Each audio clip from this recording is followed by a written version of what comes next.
If you're struggling with still loving the person that betrayed you, or if you're worried that you'll never be able to trust them or trust anybody again, I just want you to know that you're not broken. You're not weak. There's nothing wrong with you. This just makes you beautifully, complexly human.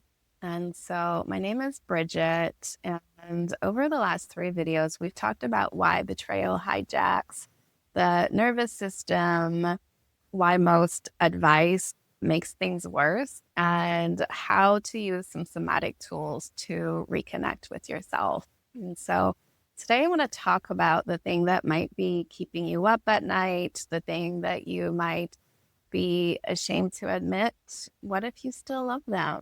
Or maybe it's the opposite, fear that's consuming you. What if you think that you can never trust anybody again? And so these might seem like opposite problems, but they often exist in the same person and often in the same day. And so both of these point to something deeper, the way betrayal scrambles our entire relationship to love, trust, and connection. And so there is no right way to feel after betrayal. So if you're saying you still love them, if you still love the person who betrayed you, you're not weak. You're not asking for it or enabling bad behavior.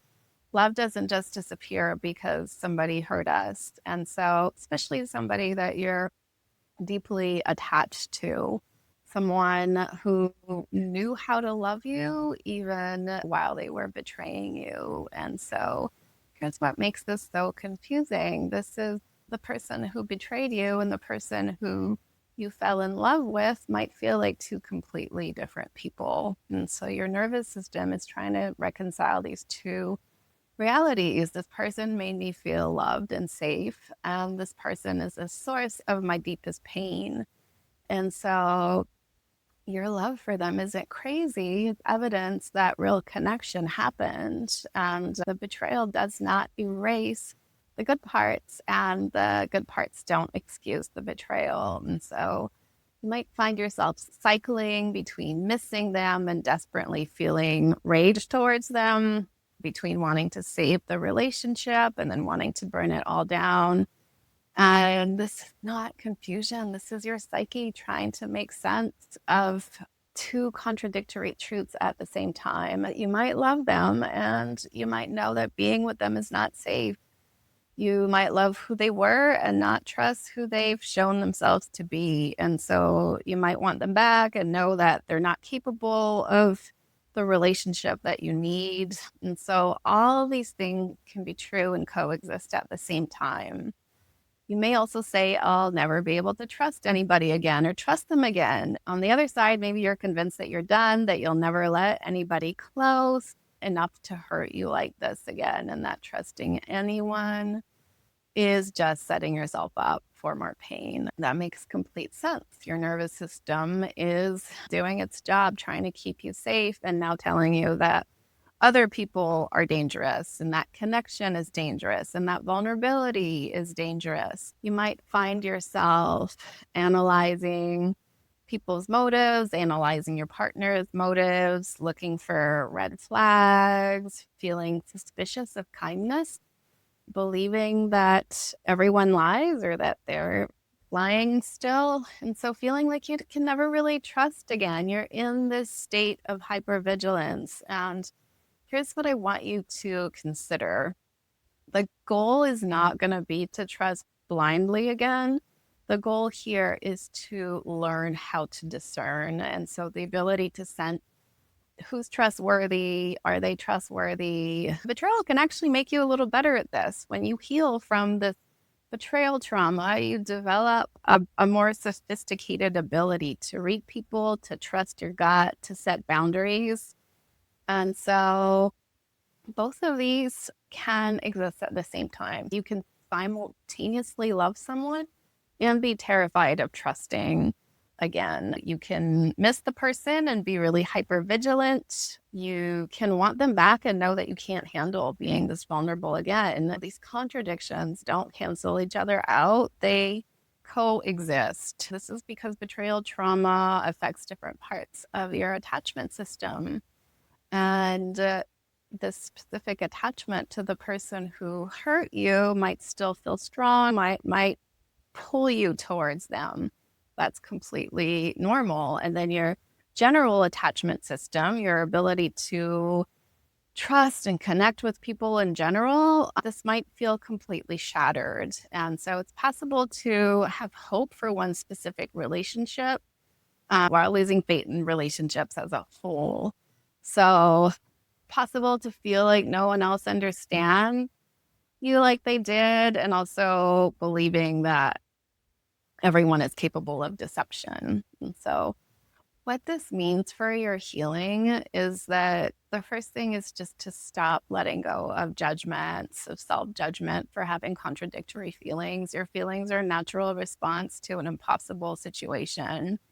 And you don't have to resolve these feelings right now. You don't have to decide whether to stay or go. Your job right now is just to be with the complexity without rushing towards resolution.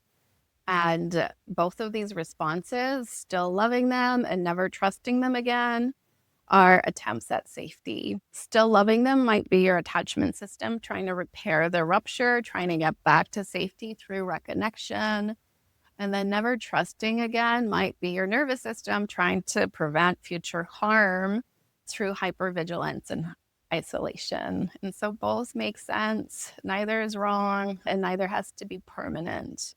Holding complexity with compassion. And so instead of trying to resolve these feelings, we need to hold them with compassion. So what if you could say, of course, I still love them. They were my person, my safe place, until they weren't. And of course, I'm terrified of trusting. I've learned that the people, even the closest to me, can devastate me. So what if both of these responses are intelligent, protective strategies that your psyche developed to protect you? As you heal, you might discover that real love actually requires discernment, boundaries, and the ability to trust yourself above all else. And so you might find that the capacity to love someone and recognize that they're not good for you is a really quite sophisticated kind of love. And so moving forward, you don't need to have all the answers right now.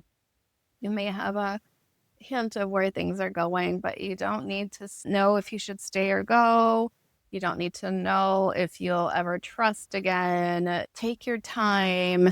Find the capacity to be with things while they're uncertain, and your nervous system heals. As your nervous system regulates, as you rebuild connection to your own felt sense of safety, these questions might start to have different answers. And so you might discover that you can hold multiple answers at once. The goal is not to stop loving them or to force yourself to trust again. The goal is to love yourself enough to make a decision from a place of wholeness rather than woundedness. And so this is the work we've been doing. So when you can feel your feet on the ground, when you can access your inner knowing, when you understand what's happening in your nervous system, that's when you can start making decisions from a place of clarity instead of reactivity.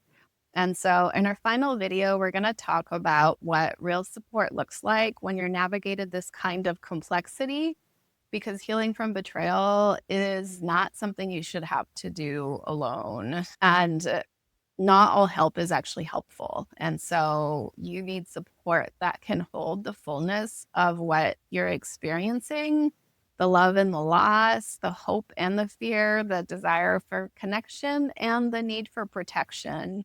If this video resonated, I want you to know that whatever you're feeling towards the person who hurt you, whatever fears you have about trusting again, they're completely valid, and you don't have to figure it all out right now. I will see you in the next video.